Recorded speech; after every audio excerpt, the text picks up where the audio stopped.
તો hello એલ્કેન hello એરીન ચેપ્ટરમાંથી polyhalogen સંયોજન according to state board and GUJCET very important topic online Finkelstein અને Swarts પ્રક્રિયા કાયદેસર તમારે થિયરી સાથે તૈયાર કરી લેવાની.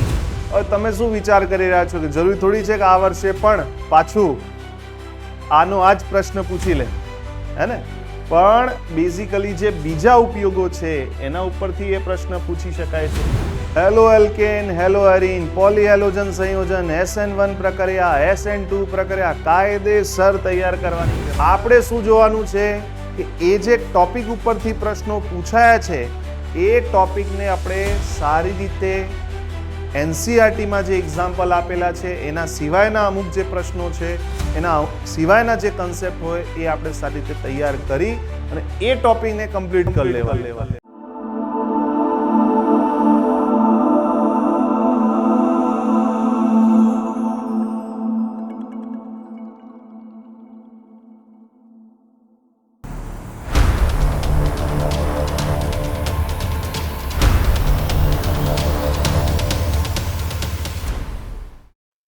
હેલો વિદ્યાર્થી મિત્રો, કેમ છો?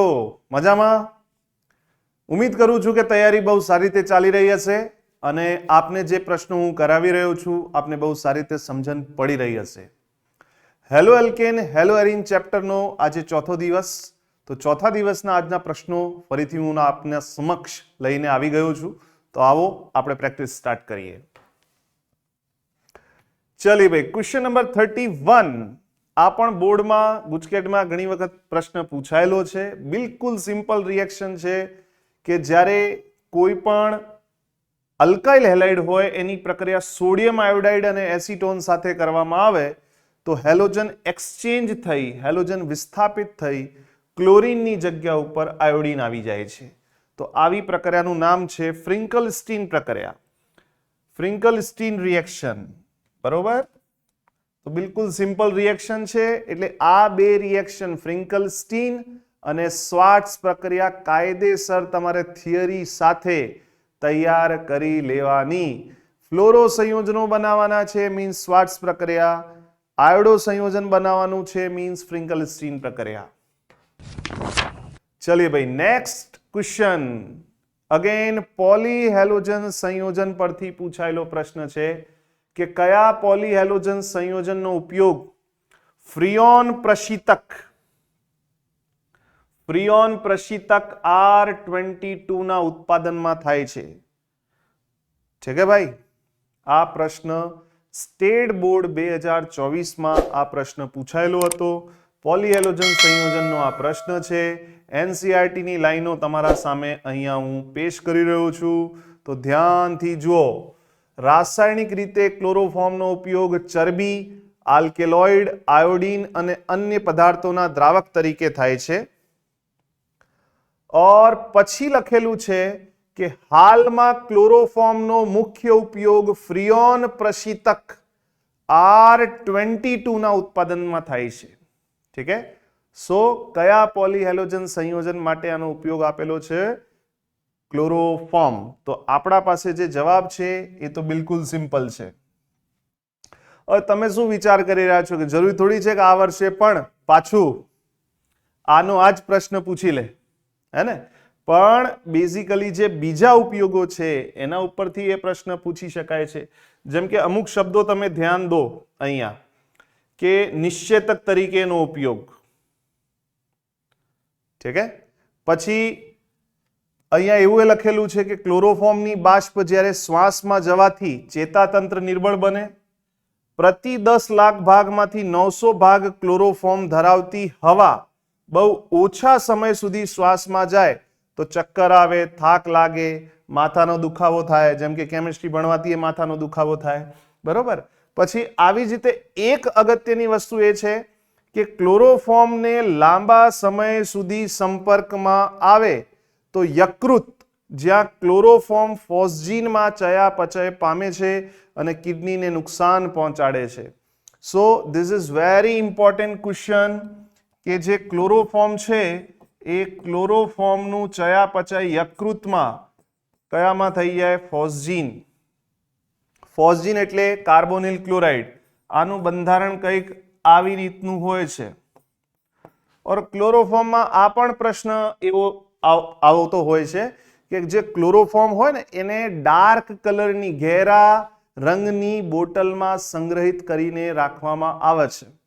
કારણ કે ક્લોરોફોર્મ અગેન પ્રકાશ મળે ને તો પ્રકાશની હાજરીમાં પણ ક્લોરોફોર્મનું ઓક્સિડેશન થઈ જાય. આ લખેલું છે ક્લોરોફોર્મનું ઓક્સિડેશન ફોસ્જીનના અંદર. તો બહુ ઇમ્પોર્ટન્ટ પોલીહેલોજન સંયોજન છે. તો હેલો એલ્કેન હેલો એરીન ચેપ્ટરમાંથી પોલીહેલોજન સંયોજન according to state board and GUJCET, very important topic. Or line to line તૈયાર કરવાની પાક્કું છે, પ્રશ્ન આવવાનો જ છે. આગળ આવી જાઓ. SN1 પ્રક્રિયા. SN1 પ્રક્રિયા જેટલા દિવસ હાલ થયા છે હેલો એલ્કેન હેલો એરીનમાં, દરેક દિવસે SN1 પ્રક્રિયા પરથી 100% પ્રશ્ન મેં તમને સોલ્વ કરાયો છે.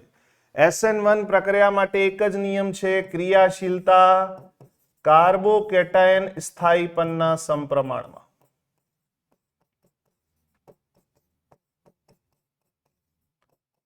કાર્બોકેટાયન સ્થાયીપણના સમપ્રમાણમાં. ભાઈ તો જે તે પ્રક્રિયક આપેલા છે એનું કાર્બોકેટાયન બનાવો. સપોઝ કે ફર્સ્ટ છે ઇથાઇલ ક્લોરાઇડ, તો ઇથાઇલ ક્લોરાઇડ આવી રહ્યું ભાઈ, ઇથાઇલ ક્લોરાઇડ. હવે આનો કાર્બોકેટાયન બનાવો તો કાર્બોકેટાયન 1 ડિગ્રી કાર્બોકેટાયન બને. ઓકે. પછી આવેલું છે આઇસોપ્રોપાઇલ ક્લોરાઇડ. આઇસોપ્રોપાઇલ મીન્સ આ ગ્રુપ હોય બેટા CH3CH CH3Cl. તો આનો કાર્બોકેટાયન શું બનશે? 2 ડિગ્રી કાર્બોકેટાયન બનશે. और थर्ड बेंजाइल. बेंजाइल में पहला पण डिस्कशन करेलू छे कि बेंजाइल कोने कहेवाय? જ્યારે બેન્ઝીન ઉપર એક CH2 ગ્રુપ હોય તો એને બેન્ઝાઇલ કહેવાય. હવે બેન્ઝાઇલ ઉપર ક્લોરીન મૂકી દો, બેન્ઝાઇલ ક્લોરાઇડ. OH મૂકી દો, બેન્ઝાઇલ આલ્કોહોલ. અહીં પ્લસ આવી જાય બેન્ઝાઇલ કાર્બોકેટાયન, માઇનસ આવી જાય બેન્ઝાઇલ કાર્બોએનાઇન. સો બેઝિકલી તમારે શું ધ્યાન રાખવાનું છે કે આટલા ભાગને શું કહેવાય? બેન્ઝાઇલ. ઠીક છે. હવે અહીંયા ક્લોરાઇડ છે ને બેન્ઝાઇલ ક્લોરાઇડ, તો Cl જો મૂકી દો. અહીંયા બેન્ઝાઇલ ક્લોરાઇડ છે તો અહીંયા Cl મૂકી દો. નાઉ હવે એનાથી જે કાર્બોકેટાયન બનશે, Cl બોન્ડ તોડવાનો છે, કાર્બન હેલોજન બોન્ડ તોડવાનો છે, તો અહીંયા પ્લસ ચાર્જ આવશે. તો આ કહેવાશે બેન્ઝાઇલ કાર્બોકેટાયન. આને શું કહેવાશે? Benzyl carbocation. હવે આપણે નક્કી કરવાનું છે કે આ ત્રણમાંથી સૌથી વધુ સ્થિર કાર્બોકેટાયન કયો? કેમ કે જે કાર્બોકેટાયન સૌથી સ્થાયી હશે એ કાર્બોકેટાયન સૌથી ઝડપી બને. કાર્બોકેટાયન ઝડપી બને તો નિપજ સૌથી ઝડપથી બનશે. એટલે SN1 પ્રક્રિયા ઝડપથી થાય. ઓર સીધી વાત છે, અહીં તમને દેખાય છે કે બેન્ઝાઇલ કાર્બોકેટાયનમાં જે પ્લસ વીજભાર છે એ સસ્પંદનના કારણે સ્થાયી બનશે.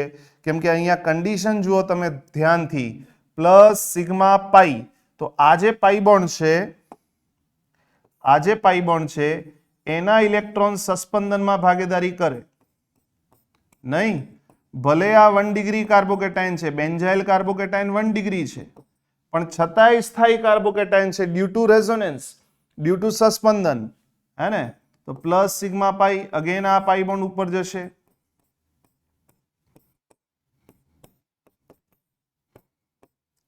બરોબર હે? અગેન પ્લસ સિગ્મા પાઈ, તો આ પાઈ બોન્ડ અહીંયા જશે. હવે સસ્પંદન બંધારણ તમને બનાવતા આવડે છે કે નથી આવડતા એ તમારે ચેક કરી લેવાનું. તો ટૂંકમાં સસ્પંદનના કારણે પોઝિટિવ વીજભાર વેચાઈ ગયું. કેટલા કાર્બન ઉપર? 4 કાર્બન ઉપર. 1 2 3 4 4 કાર્બન ઉપર. તમે એમ વિચારો કે કોઈ મિત્ર એવો છે, ગરીબ છે, બિચારા પાસે પૈસાની કમી છે, અને એના મિત્રો એવા હોય જે એને પૈસા આપીને મદદ કરતા હોય, તો એની સ્ટેબિલિટી શું થાય? વધી જાય. તો અહીંયા પણ એવું જ થઈ રહ્યું છે ને. આ કાર્બન પાસે પ્લસ છે, મીન્સ ઇલેક્ટ્રોનની ઉડપ હે, પણ આ પાઈ ઇલેક્ટ્રોન એને મળી જાય ને, યાની આ બેન્ઝીન રિંગ એની મદદ કરી રહી છે ઇલેક્ટ્રોન આપીને. ઓર પોતે ઓર્થો પોઝિશન ઉપર કયો ચાર્જ આવી જાય છે? Plus charge. તો એક પોઝિટિવ ચાર્જ, એક ઇલેક્ટ્રોનની ઉડપને સહન કરવા વાળા કાર્બન કેટલા બની જાય છે અહીંયા? 4 તો સ્ટેબિલિટી વધી જાય. તો સૌથી વધારે સ્થાયી કાર્બોકેટાયન ત્રીજાનો. પછી આ 1 ડિગ્રી છે ને આ 2 ડિગ્રી છે. મિથાઇલ સમૂહનો કયો પ્રભાવ હોય બેટા? તો મિથાઇલ સમૂહનો પ્રભાવ હોય +I પ્રભાવ હોય. આનો +I પ્રભાવ હોય, વત્તા હાઇપર કન્જુગેશન પણ હોય છે. તો ઇલેક્ટ્રોન આપશે +I પ્રભાવના કારણે, હાઇપર કન્જુગેશનના કારણે. અહીંયા માત્ર એક જ બાજુ +I, તો વધુ સ્થાયી કાર્બોકેટાયન કયો? બીજાનો. પછી કોનો? પહેલાનો. તો કાર્બોકેટાયનનો સ્થાયીપન ક્રમ આવી રહ્યો. और જે કાર્બોકેટાયનનો સ્થાયીપન ક્રમ છે એ જ SN1 પ્રક્રિયાની ક્રિયાશીલતાનો ક્રમ છે. તો જવાબ કયો આવશે? 3, 2, 1 यानी બોમ્બે જવાબ આવશે. હેલો એલ્કેન, હેલો એરીન, પોલીહેલોજન સંયોજન, SN1 પ્રક્રિયા, SN2 પ્રક્રિયા કાયદેસર તૈયાર કરવાની છે ભાઈ, તો જ મેળ પડશે. નાઉ જ્યારે પણ આલ્કેન આવે और sp3 કાર્બન ઉપર પ્રક્રિયા થતી હોય, આના કરતા તો અઘરા પ્રશ્નો મેં તમને કરાવી દીધા છે. બોલો ભાઈ શું થશે? આની રિએક્શન Cl2H મુક્ત મૂલક ક્લોરિનેશન, 2 નિપજ બનશે. આ 2 કાર્બન ઉપર ગમે ત્યાં જોડાય સરખી નિપજ, આ 2 કાર્બન માંથી ગમે ત્યાં જોડાય સરખી નિપજ છે કે? તો આ બની જશે CH3 CH2 CH2 CH2Cl 1 chlorobutane, કા તો બનશે 2 ક્લોરોબ્યુટેન. તો આવું ક્યારે થશે? પ્રકાશની હાજરીમાં ક્લોરીન સાથે. યુવી પ્રકાશ હોવો જોઈએ. તો જવાબ કયો આવશે? બોલો ભાઈ, અમદાવાદ. તો બહુ ઈઝીમાં ઈઝી ક્વેશ્ચન છે. આગળ આવી જાઓ ભાઈ. નીચે પૈકી કયું અલ્કાઇલ હેલાઇડ SN1 પ્રક્રિયા આપશે? નાઉ SN1 પ્રક્રિયા સૌથી ઝડપી આપશે. બોલો ભાઈ. તો SN1 પ્રક્રિયાનો નિયમ શું લખાયો છે? કે જે કાર્બોકેટાયન સ્થાયી આપે. હવે આ 4 કેસ તો એવા છે જેનાથી દરેકથી કાર્બોકેટાયન એક જ પ્રકારનો બનવાનો. કયો કાર્બોકેટાયન બનવાનો? આ જ બનવાનો ને ભાઈ. આ 4 ઓપ્શનથી તમે કાર્બોકેટાયન બનાવો, કાર્બન હેલોજનનો બોન્ડ તોડો, દરેકથી 3 ડિગ્રી કાર્બોકેટાયન જ બને. હવે કઈ રીતે નક્કી કરીશું? તો બેટા બિલકુલ સિમ્પલ હે. Living group ability. Living group ability એટલે છૂટાછેડા લેવાની ક્ષમતા. છૂટાછેડા એ જે તમે સમજી રહ્યા છો એ નથી. અહીંયા છૂટાછેડા કોણ લે છે? હેલોજન. કોનાથી? કાર્બનથી. તો કાર્બનની સાઈઝ આ માન લો और ફ્લોરિનની સાઈઝ આ માન લો. કાર્બન ક્લોરીનમાં કાર્બન તો એટલું જ રહે પણ ક્લોરીન મોટું થઈ જાય. તો કાર્બન ક્લોરીન. કાર્બન બ્રોમિનમાં કાર્બન તો એટલું જ રહે પણ બ્રોમિન હજી મોટું થઈ જાય. કાર્બન આયોડીનમાં કાર્બન તો એટલું જ રહે પણ આયોડીન હજી મોટું થઈ જાય. તો જેમ જેમ પરમાણુની સાઈઝ વધે છે, આ બંધ લંબાઈ સૌથી ટૂંકી, બંધ લંબાઈ વધી ગઈ, બંધ લંબાઈ હજી વધી ગઈ, બંધ લંબાઈ હજી વધી ગઈ. તો જેમ જેમ બંધ લંબાઈ વધે, બંધની પ્રબળતા ઘટે. બંધની પ્રબળતા ઘટે તો કોણ સૌથી ઝડપથી, કયો હેલોજન એવો છે જે સૌથી ઝડપથી છૂટી જશે? યાની કાર્બન સાથે બોન્ડ તોડી નાખશે. તો જેનો બંધ સૌથી નબળો હોય, બંધ સૌથી નિર્બળ હોય. ઓર આવું કયા કેસમાં હશે? Carbon iodine. કેમ? કેમ કે બંધ લંબાઈ વધારે છે ને ભાઈ. તો જવાબ કયો આવશે? દિલ્હી. યાની આયોડીન જે છે એ સૌથી ઝડપી છૂટાછેડા લઈ સૌથી ઝડપી કાર્બોકેટાયન બનાવશે. કાર્બોકેટાયન દરેક આ જ બનાવે છે પણ સૌથી ઝડપી કોણ બનાવશે? આ બનાવશે. કેમ કે બંધ લંબાઈ વધારે, બંધ નિર્બળ, બંધ ઝડપથી તૂટે. ઓકે, नेक्स्ट आई जाओ भाई. नेक्स्ट क्वेश्चन देखो. नेक्स्ट क्वेश्चन है कि संयोजन જે આપેલા છે એમની કેન્દ્રાનુરાગી વિસ્થાપન પ્રક્રિયા માટેની પ્રતિક્રિયાત્મકતા. હવે આ બહુ જ અગત્યનો પ્રશ્ન છે. એનસીઆરટીમાં આ ટોપિક તમારે છેલ્લા પોલીહેલોજન ટોપિક જે છે, પોલીહેલોજન સંયોજનો, એના જસ્ટ પહેલા આપેલો છે આ ટોપિક. ESR રિએક્શન આપેલી છે અને હેલોએરિનમાં કેન્દ્રાનુરાગી વિસ્થાપન પ્રક્રિયા આપેલી છે. જો બેઝિકલી કેવું છે, કેન્દ્રાનુરાગી વિસ્થાપન અલ્કાઇલ હેલાઇડમાં હોય ને તો આ ઈઝી હોય છે, આ સરળ હોય છે. કેમ કે અલ્કાઇલ ગ્રુપ ઉપર આંશિક પ્લસ, હેલોજન ઉપર આંશિક માઇનસ, તો ન્યુક્લિયોફાઇલ આ કાર્બન ઉપર અટેક કરે, આ કાર્બન ઉપર હુમલો કરે और અહીંથી X નીકળી જાય और ન્યુક્લિયોફાઇલ જોડાઈ જાય. આને જ કેન્દ્રાનુરાગી વિસ્થાપન કહેવાય કે X માઇનસ ની જગ્યા NU માઇનસ જોડાઈ ગયો. પણ આ રિએક્શન એલિફેટિક આલ્કાઇલ હેલાઇડમાં તો સરળ હોય છે, પણ જે હેલોએરિન સંયોજનો છે એના અંદર આ પ્રક્રિયા મુશ્કેલ હોય. This is very important concept. કેમ સાહેબ? એનું બિલકુલ સિમ્પલ કારણ હે બેટા. શું કારણે? તમે ધ્યાનથી સમજો કે આજે મેં ક્લોરોબેન્ઝીન અહીંયા બનાવ્યો છે ને, તો ક્લોરીન ઉપર 3 લોન પેર હોય और લોન પેર સાથે આ બેન્ઝીન રિંગ સસ્પંદનમાં ભાગીદારી કરે. કન્ડિશન કઈ ફોલો થઈ રહી છે? લોન પેર સિગ્મા બોન્ડ પાઈ બોન્ડ.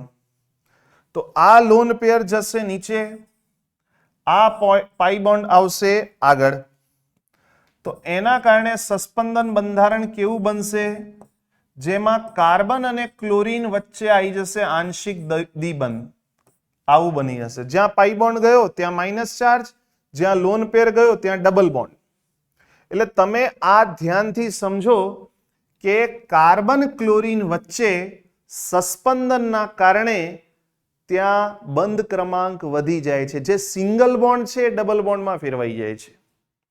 और સિંગલ બોન્ડ કરતા ડબલ બોન્ડ, યાની આ જે ભાગ છે, કેમ કે કાર્બન ક્લોરીન વચ્ચે દ્વિબંધના ગુણધર્મ આવી ગયા, ડબલ બોન્ડના ગુણધર્મ આવી ગયા, તો આ બંધ કેવો બનશે? પ્રબળ.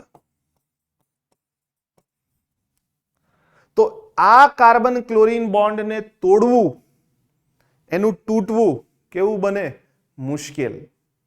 એટલે આ જે હેલોએરિન સંયોજનો છે એમાં Cl હટાઈ અને ત્યાં ન્યુક્લિયોફાઇલ જોડવું અઘરી રિએક્શન હોય છે.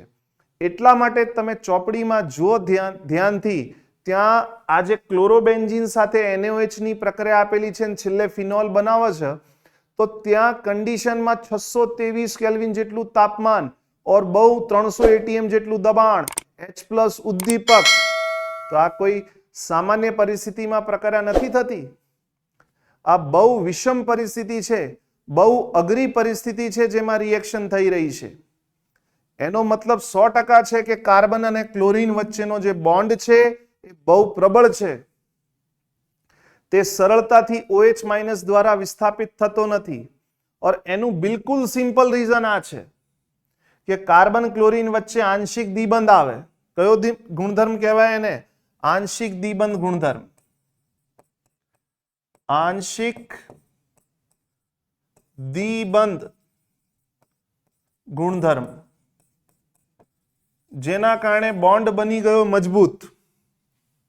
और બોન્ડ મજબૂત બની ગયો તો એના ઉપર ન્યુક્લિયોફાઇલ OH- નું જોડાઈને ત્યાં એને વિસ્થાપિત કરવું, Cl ને હટાવવું, એ અઘરી રિએક્શન હોય છે.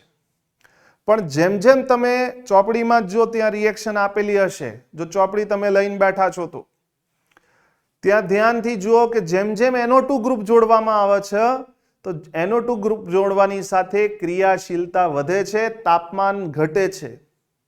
એક NO2 ગ્રુપ જોડ્યું હોય તો તાપમાન 600 થી થોડુંક ઓછું કર્યું, 2 NO2 જોડાયેલા હોય તો તાપમાન હજી ઓછું, और 3 NO2 હોય તો રિએક્શન ઓરડાના તાપમાને જ માત્ર પાણી સાથે ગરમ કરો તો પ્રક્રિયા થઈ જાય. હવે આવું થાય શા માટે એ આપણે થોડુંક સમજવાનો પ્રયાસ કરીએ.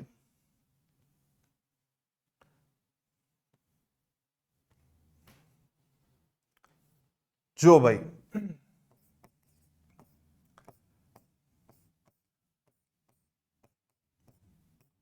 આ ક્લોરોબેન્ઝીન છે, એની રિએક્શન NaOH સાથે, તો અહીં બેટા કેન્દ્રાનુરાગી તરીકે હોય છે OH-. હાલાકી આ રિએક્શન મુશ્કેલ છે, છતાં આપણે પ્રક્રિયા કરાવવાની હોય તો OH- જોડવાનું ક્યાં? જ્યાં પ્લસ હોય. હવે ત્યાં ઓલરેડી કાર્બનના બોન્ડ કેટલા છે? 4. કાર્બન ક્યારે 5 બોન્ડ ના બનાવે, ઓર આ હજી એના ઇલેક્ટ્રોન લઈને ત્યાં જાય છે, એટલે બોન્ડ બનાવવા માટે એના પાસે ઓલરેડી 2 ઇલેક્ટ્રોન એક્સ્ટ્રા છે.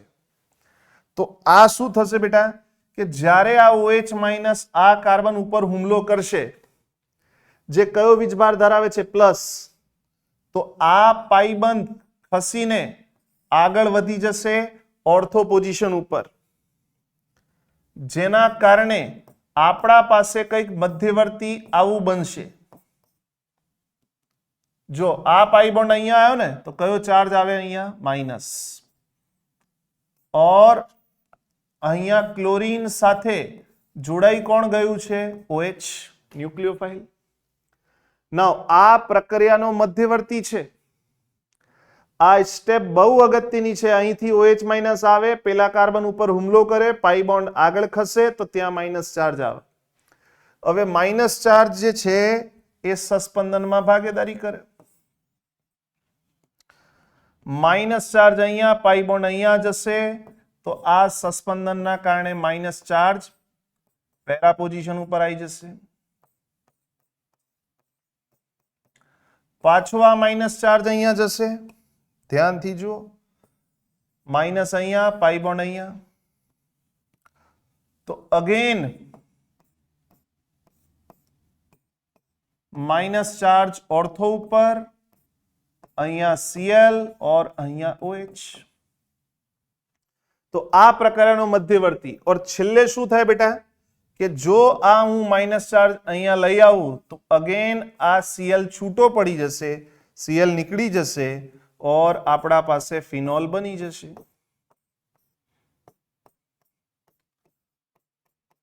બટ આ રિએક્શન બહુ ડિફિકલ્ટ કન્ડિશનમાં થાય છે. તાપમાન 600 ઉપર છે, દબાણ 300 છે, और H+ ઉદ્દીપક પણ છે. કારણ કાર્બન ક્લોરીન વચ્ચેનો બોન્ડ મજબૂત. કેમ કે સસ્પંદનના કારણે અહીંયા ખરેખરમાં તમને એવું બતાવે નહીં, તમને તો સિંગલ બોન્ડ જ આપશે, પણ તમારે દિમાગ ચાલવું જોઈએ કે લોન પેયર સિગ્મા પાઈની કંડીશન તો અહીંયા ખરેખર परिस्थिति આવી છે. ठीक है. अब NO2 ग्रुप जोड़ने से क्या फायदा हुआ कि જ્યારે આ સંયોજન બનતું હોય વચ્ચે, તો NO2 ગ્રુપ શું કરે બેટા? આ માઇનસ ચાર્જ અહીંયા આવે, और જો હું ઓર્થો પોઝિશન ઉપર જ NO2 ગ્રુપ જોડ દઉં, અહીંયા હું NO2 ગ્રુપ જોડ દઉં, તો NO2 ગ્રુપ આવી રીતનું કંઈક હોય છે, और અહીંયા જ કયો ચાર્જ છે? Minus charge. આ કાર્બન ઉપર જ કયો ચાર્જ આવ્યો? Minus charge. તો NO2 ગ્રુપનો સ્વભાવ હોય ઇલેક્ટ્रॉन विड्रॉइंग, જે ઇલેક્ટ્રોન ખેંચી લે, और तांडव मचा देता इतना खूंखार इलेक्ट्रॉन विड्रॉइंग ग्रुप है ये, भयंकर तरीके से इलेक्ट्रॉन खींच लेता है. कयो प्रभाव कहेवाय बेटा? એને કહેવાય -m પ્રભાવ, કા તો કહેવાય -I પ્રભાવ. તો થશે શું કે આ માઇનસ ચાર્જ અહીંયા આવશે, और આ પાઈ બોન્ડ અહીંયા આવશે, તો આ ઇલેક્ટ્રોન ખેંચી લે. और મેં તમને સમજાયું છે ચાર્જ ઓછું હોય તો મધ્યવર્તીનું સ્થાયીપન વધારે હોય. આ કેમિસ્ટ્રીનો નિયમ છે. ચાર્જ કયો સાહેબ? પ્લસ કે માઇનસ? ગમે તેવો ચાર્જ હોય, પ્લસ હોય કે માઇનસ હોય, ચાર્જ ઘટવું જોઈએ. તો જે વચ્ચે મધ્યવર્તી બનતા હોય એનું સ્થાયીપન વધતું હોય. તો NO2 ગ્રુપ શું કરી રહ્યો છે? માઇનસ ચાર્જને ખેંચી રહ્યો છે, और આ મધ્યવર્તીને સ્થાયીપન આપી રહ્યો છે. કયા સ્થાને? જો ઓર્થો સ્થાને હોય તો. સર પેરા સ્થાને હોય તો પણ બેટા આવું કરી શકે. જો કેમ કે વચ્ચે મધ્યવર્તી આ પણ બને, તો આપણા પાસે આ રીતની જો કન્ડિશન હોય,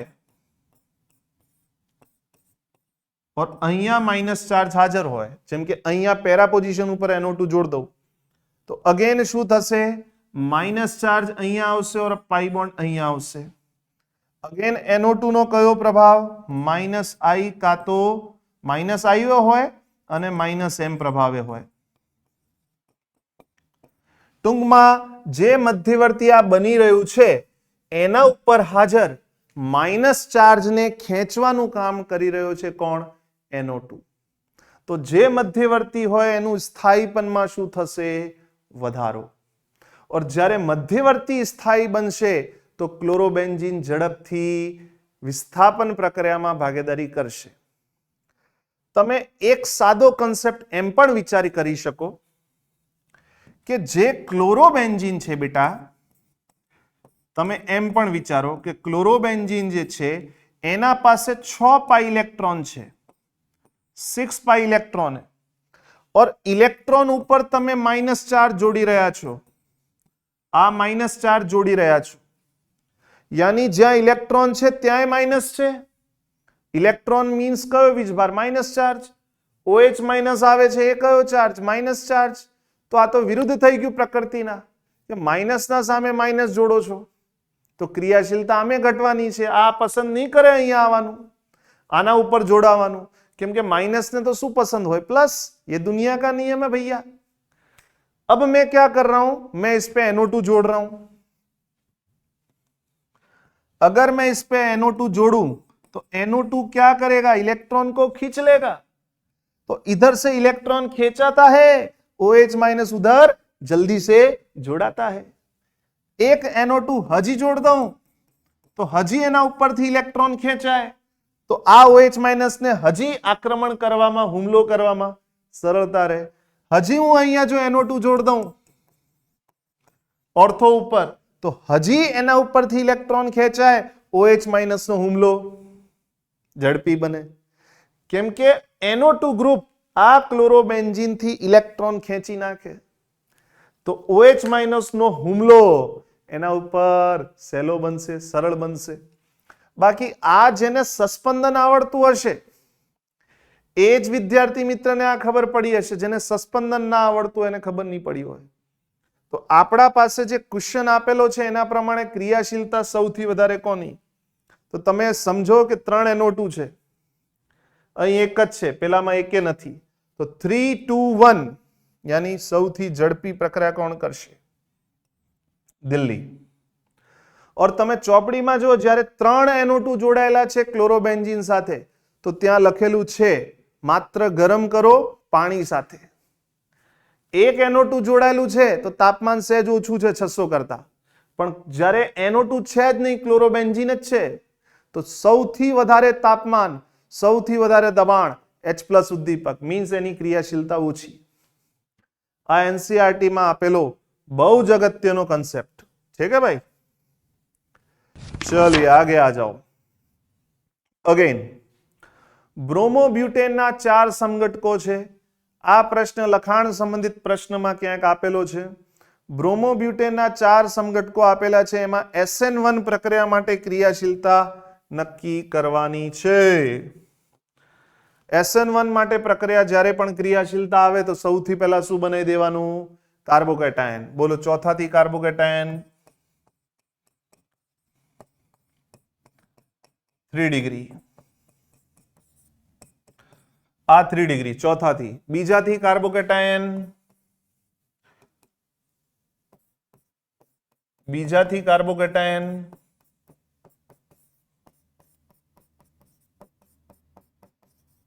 આ 2 ડિગ્રી કાર્બોકેટાયન, આ 2 ડિગ્રી કાર્બોકેટાયન, આ 3 ડિગ્રી કાર્બોકેટાયન. તો આ તો નક્કી થઈ ગયું કે બીજા અને ચોથામાં વધુ ઝડપી પ્રક્રિયા કોણ કરશે? ચોથો. કેમ કે આ 3 ડિગ્રી બનાવે, આ 2 ડિગ્રી બનાવે. હવે પહેલા અને ત્રીજામાં કન્ફ્યુઝન છે ભાઈ, કેમ કે પહેલાથી જ કાર્બોકેટાયન, ફર્સ્ટ થી કાર્બોકેટાયન શું બને? ફર્સ્ટ થી કાર્બોકેટાયન જોઈ લો ભાઈ, ફર્સ્ટ થી કાર્બોકેટાયન આ બનશે કયું? 1 ડિગ્રી કાર્બોકેટાયન. और ત્રીજાથી કાર્બોકેટાયન શું બનશે? ત્રીજાથી પણ 1 ડિग्री कार्बोकेटायन बनसे भाई. अब क्या करें? अगर किसी बच्चे को सिर्फ डिग्री मालूम है, ये क्वेश्चन एनसीईआरटी में भी दे रखा है, अगर सिर्फ ये मालूम है कि 3 डिग्री સૌથી વધારે સ્થાયી હોય, પછી 2 डिग्री હોય, પછી 1 डिग्री હોય, માત્ર એટલું જ ખબર હોય તો આ ક્વેશ્ચન તમે સોલ્વ ના કરી શકો. જો SN1 નો એક કન્સેપ્ટ હજી હું તમને ક્લિયર કરી નાખું છું. આ નાની નાની વાતો છે પણ NCERT માં બધી આપેલી હોતી નથી. કન્સેપ્ટ શીખો. શું છે?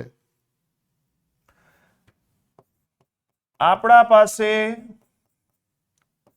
આ 1 ડિગ્રી કાર્બોકેટાયન રહ્યું, એટલે 1 ડિગ્રી અલ્કાઇલ હેલાઇડ, તો એનાથી કાર્બોકેટાયન 1 ડિગ્રી કાર્બોકેટાયન જ બનશે. ઓકે, કોઈ પ્રશ્ન નથી. જે જગ્યા ઉપર કાર્બન હેલોજન બોન્ડ છે આ બોન્ડ તોડી 1 ડિગ્રી કાર્બોકેટાયન. હવે ધ્યાનથી જુઓ કે જે કાર્બન હેલોજન ધરાવે એને અલ્ફા કહી દો, પછી વાળા કાર્બનને બીટા કહી દો. ઠીક છે? કાર્બન જે હેલોજન ધરાવે છે અલ્ફા, પછી વાળા કાર્બનને બીટા. આગળ ધ્યાન દો. આગળ હું કંઈક આ રીતનું સંયોજન બનાવી રહ્યો છું.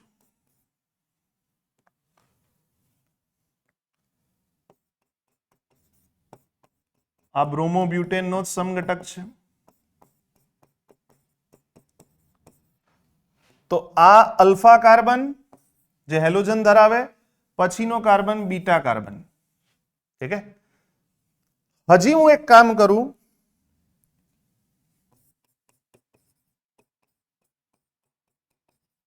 કે આ બીટા કાર્બન ઉપર બ્રાન્ચિંગ વધારી દઉં. જો આવી રહ્યું. તો કાર્બન જે હેલોજન ધરાવે અલ્ફા કાર્બન, પછી વાળો કાર્બન બીટા કાર્બન. તો આ બીટા કાર્બન ઉપર તમે ધ્યાનથી જો બેટા, માત્ર કેટલી બ્રાન્ચ છે? 1. આ બીટા કાર્બન ઉપર કેટલી બ્રાન્ચ છે? 1 અને 1 2. ઓર અહીંયા ધ્યાનથી જુઓ, અલ્ફા કાર્બન હેલોજન ધરાવે, બીટા કાર્બન ઉપર બ્રાન્ચિંગ કેટલી છે? 3. જોઈ લો ભાઈ ધ્યાનથી. તો SN1 નો એક કન્સેપ્ટ હજી છે.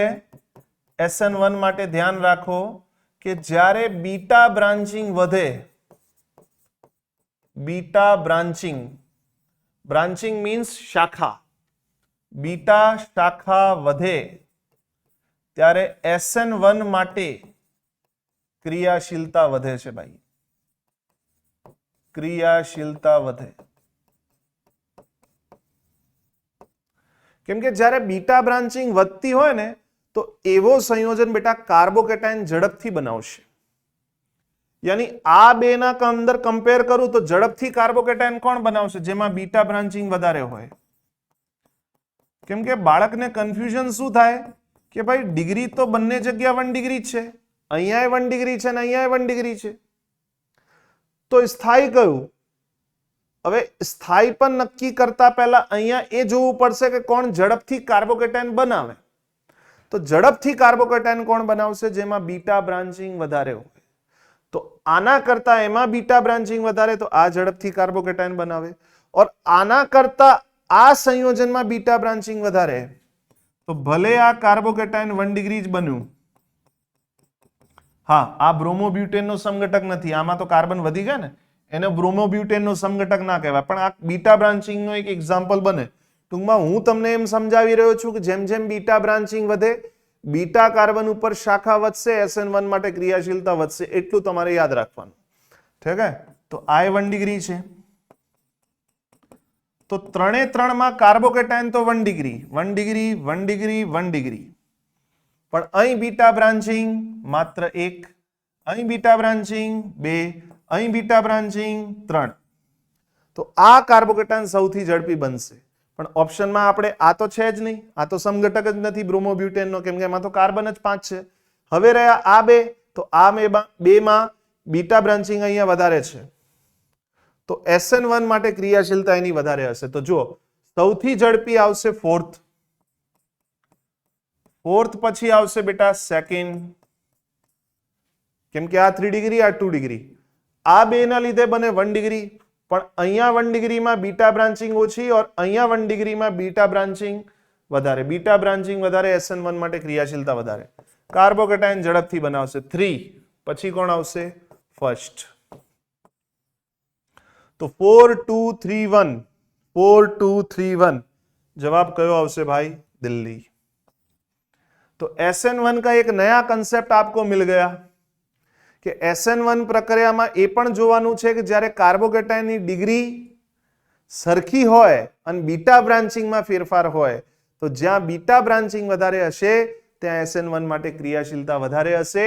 એવા કિસ્સામાં કાર્બોકેટાયન ઝડપથી બનશે. ઠીક है भाई? चलिए भाई आगे आई जाओ. Most IMP question.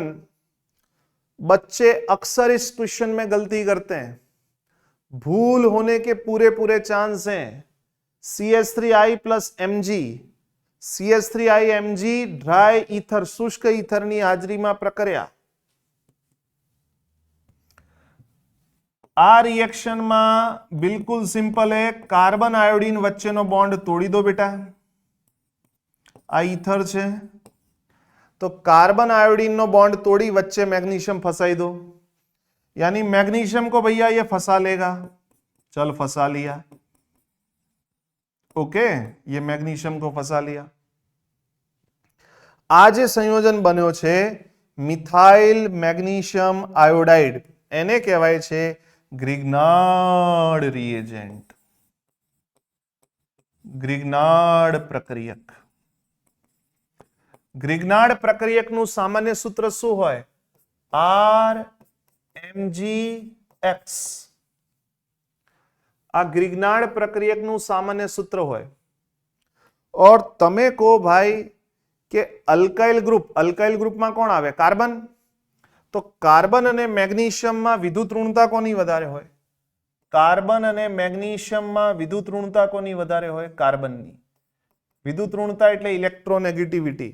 ઇલેક્ટ્રોનેગેટિવિટી કોની વધારે હશે ભાઈ? ઇલેક્ટ્રોનેગેટિવિટી વધારે હોય છે કોની?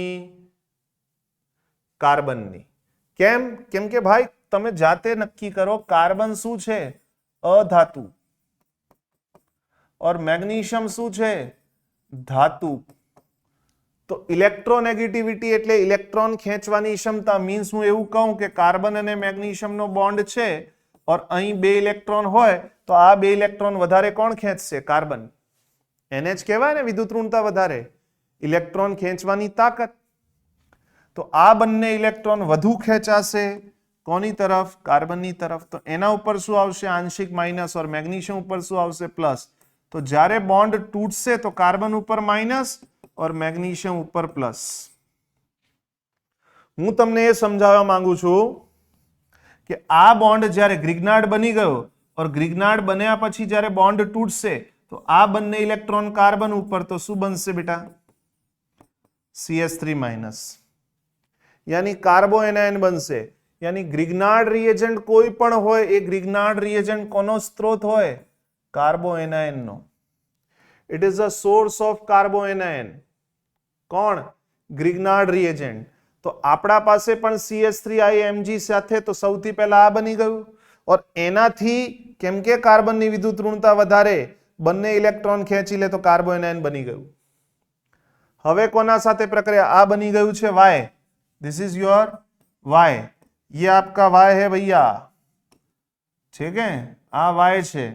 हवे एनी रिएक्शन कोना साथे? पानी. एक बात दिमाग में बिठा लो कि જ્યારે પણ કોઈ ગ્રિગ્નાર્ડ રિએજન્ટ આવે એક કાર્બોએનાયન બનાવે और એની પ્રોટોનના સ્ત્રોત સાથે પ્રક્રિયા કરવામાં આવે. यानी સામે એવો કોઈ પ્રક્રિયક હોય જે H+ આપતો હોય, જે H+ દાન કરતો હોય. જેમ કે પાણી છે તો પાણી H+ દાન કરે તો શું બનાવે? H+ વત્તા OH માઇનસ. તો આ H+ કોના સાથે જોડાશે? CH3 માઇનસ સાથે. તો આ જોડાઈ હશે તો બનશે CH4 વત્તા જે OH બચ્યું એ Mg સાથે જોડાશે તો MgOHI.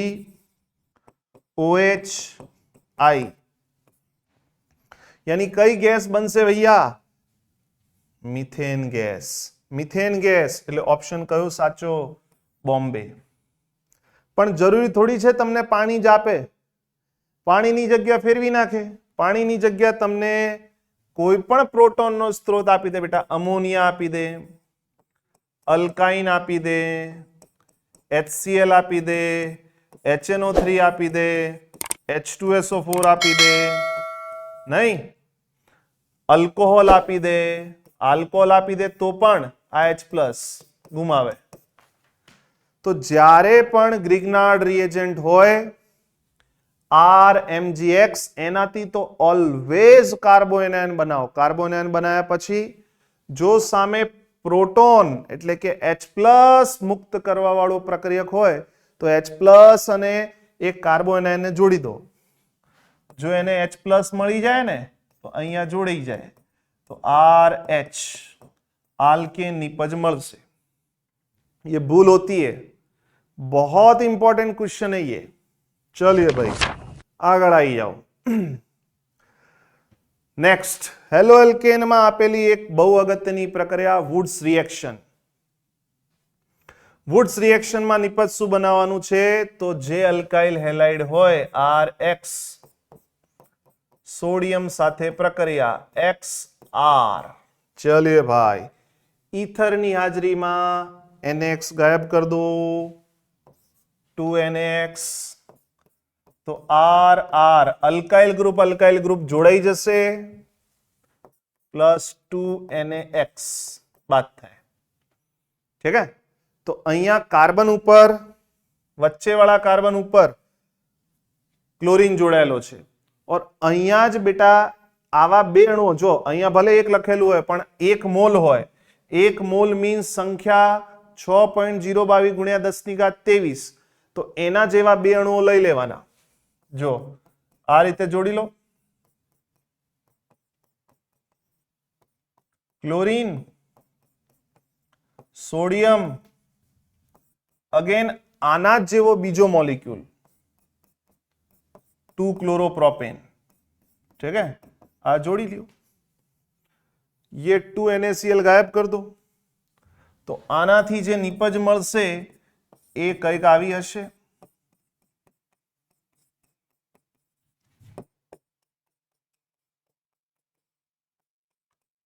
तो IUPAC नाम लखो 1 2 3 4. तो 2,3 डाइमिथाइल ब्यूटेन. આ વુડ્સ રિએક્શન 2,3 ડાઇમિથાઇલ બ્યુટેન. એકે ઓપ્શન નથી. ओके, લખવામાં ભૂલ થઈ છે. 2,3 डाइमिथाइल ब्यूटेन ये लिख देना भैया, इसको चेंज कर देना 2,3 डाइमिथाइल ब्यूटेन આવશે. એટલે જવાબ કયો આવશે? ચેન્નઈ. ઠીક હે ભાઈ, આ રિએક્શન નું નામ છે વુડ્સ પ્રક્રિયા. થિયરીના 2 માર્ક્સમાં ચોક્કસથી આ પ્રક્રિયા પૂછાઈ શકે છે. આગળ આવી જાઓ. નીચે આપેલી પ્રક્રિયામાં X અને Y કયા હશે? ઓકે, હવે ચેપ્ટરની શરૂઆતમાં જ અલ્કોહોલની બનાવટ આપેલી છે. અલ્કોહોલની બનાવટમાં જ આ રિએક્શન આપેલી છે. સોરી, હેલો એલ્કેનની બનાવટ. હેલો એલ્કેનની બનાવટમાં જ આ રિએક્શન આપેલી છે કે અલ્કોહોલની પ્રક્રિયા PCl3 અને PCl5 સાથે. તો જ્યારે તમે PCl5 સાથે પ્રક્રિયા કરાવો છો તો જે OH સમૂહ છે બેટા એને હટાવી દેવાનું और ત્યાં લગાવી દેવાનું છે ક્લોરીન. તો CH3CH2 और ક્લોરીન આવી જશે. OH હટાવી દો. નાઉ પ્લસ શું બનશે? આ OH જે છે એ એક ક્લોરીન સાથે જોડાઈને ત્યાં HCl પણ બનાવે છે और એક સંયોજન બનશે ફોસ્ફરસ ઓક્ઝીક્લોરાઇડ, POCl3 बनसे. Okay, now what happens again next કે ભાઈ આપણા પાસે ક્લોરોઇથેન બની ગયું છે.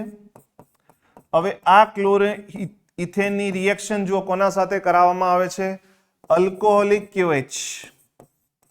और અલ્કોહોલિક KOH નું કામ હોય છે બીટા વિલોપન કરવું. તો બીટા વિલોપન કઈ રીતે થાય? તો અલ્ફા કાર્બનથી હેલોજન, बीटा कार्बन थी हाइड्रोजन, यानी आमाथी गायब थशे कोण? HCl. અહીંથી अल्फा कार्बन थी क्लोरीन और बीटा कार्बन थी हाइड्रोजन. तो અહીંયા નિપજ બનશે CH2 ડબલ બોન્ડ CH2 એટલે કે ઇથીન. તો બે રિએક્શન છે, બંને NCERT માં આપેલી છે. ફર્સ્ટ OH હટાઈને OH વિસ્થાપન છે, ત્યાં ક્લોરીન જોડ દો. આ જ રિએક્શન PCl3 હોત તો પણ આ જ નિપજ એટલે કે ક્લોરોઇથેન બને, પણ જોડે જે નિપજ બને છે ને એ અલગ હોય છે. PCl3 સાથે જ્યારે પ્રક્રિયા થાય તો એના 3 અણુઓ વપરાય, તો ક્લોરોઇથેન તો બને 3, પણ સાથે નીપજ બેટા H3PO3 બનશે. તો સ્ટેટ બોર્ડમાં આ એક પ્રશ્ન પૂછાતો હોય છે, આ એક ક્વેશ્ચન પૂછાતો હોય છે કે PCl3 સાથે જ્યારે હેલો એલ્કેનની પ્રક્રિયા કરાવો તો સાઇડ નીપજ શું બને છે? ફોસ્ફોરસ એસિડ H3PO3. और જ્યારે PCl5 સાથે રિએક્શન કરાવો તો OH હટાઈને Cl તો જોડ દેવાનું, પણ સાથે નીપજ ફોસ્ફરસ ઓક્ઝીક્લોરાઇડ, ઠીક है, POCl3 કોના સાથે? PCl5 સાથે. और PCl3 સાથે કોણ? Phosphorus acid H3PO3. તો આપણા પાસે અચ્છા બીટા વિલોપન પછી આપેલું છે. બીટા વિલોપન તમને ખબર જ છે, જે કાર્બન હેલોજન ધરાવે એનાથી એને કહેવાય અલ્ફા, તો ત્યાંથી હેલોજન और એના બાજુવાળા કાર્બનથી હાઇડ્રોજન ગાયબ કરવો. તો આપણા પાસે જે સાચો જવાબ છે એ કયો આવી જશે? बॉम्बे. ठीक है भाई, ये आपका हो जाएगा मामला सेट बीटा विलोपन के द्वारा. अब आगे देखो भैया, ये तो हो गया हेलो एल्केन हेलो एरीन. अब लास्ट कल 10 क्वेश्चन और हेलो एल्केन हेलो एरीन ના હું કરાવી દેવાનો છું, બરોબર. એના પછી આપણે નેક્સ્ટ ચેપ્ટર સ્ટાર્ટ કરીશું, આલ્કોહોલ ફિનોલ ઈથર. તો આ જે પ્રશ્નો કરાવી રહ્યો છું હું દર વિડીયોમાં એવું જ કહું છું કે જરૂરી નથી કે આના આ જ પ્રશ્નો પાછા પૂછાઈ જાય. આપણે શું જોવાનું છે કે એ જે ટોપિક ઉપરથી પ્રશ્નો પૂછાયા છે એ ટોપિકને આપણે સારી રીતે એનસીઆરટીમાં જે એક્ઝામ્પલ આપેલા છે એના સિવાયના અમુક જે પ્રશ્નો છે એના સિવાયના જે કન્સેપ્ટ હોય એ આપણે સારી રીતે તૈયાર કરી અને એ ટોપિકને કમ્પ્લીટ કરી લેવાના. એમાં મેઇનલી પોલીહેલોજન આવી ગયું, SN1 SN2 રિએક્શન આવી ગઈ, સ્વાર્ટ્સ આવી ગયું, ફ્રિંકલ સ્ટીન આવી ગયું, પછી વુડ્સ રિએક્શન આવી ગઈ, આવી વુડ્સ ફિટિક પણ આપેલી છે, ફિટિક પણ આપેલી છે, એ પણ જોઈ લેજો, બરોબર. પછી આ બીટા વિલોપન એક ખાસ રિએક્શન છે, એ બીટા વિલોપન પણ ખાસ તૈયાર કરવાની, એના ઉપર થિયરી એ પૂછાય ને MCQ એ પૂછાઈ શકે છે. ઓકે, તો આ જ રીતે તમે બહુ સારી રીતે તૈયારી કરતા રહો. અને જો આ તમને વિડીયો ગમ્યો હોય તો બધા મિત્રો જોડે શેર કરો. ઓર જો તમને કોઈ ટોપિક હજી ડાઉટ હોય તો ચોક્કસથી તમે કમેન્ટ બોક્સમાં જઈ કમેન્ટ કરો કે આ ટોપિક ઉપર વિડીયો બનાવો, ચોક્કસથી હું વિડીયો બનાવીશ. ઓકે ભાઈ, મળીએ.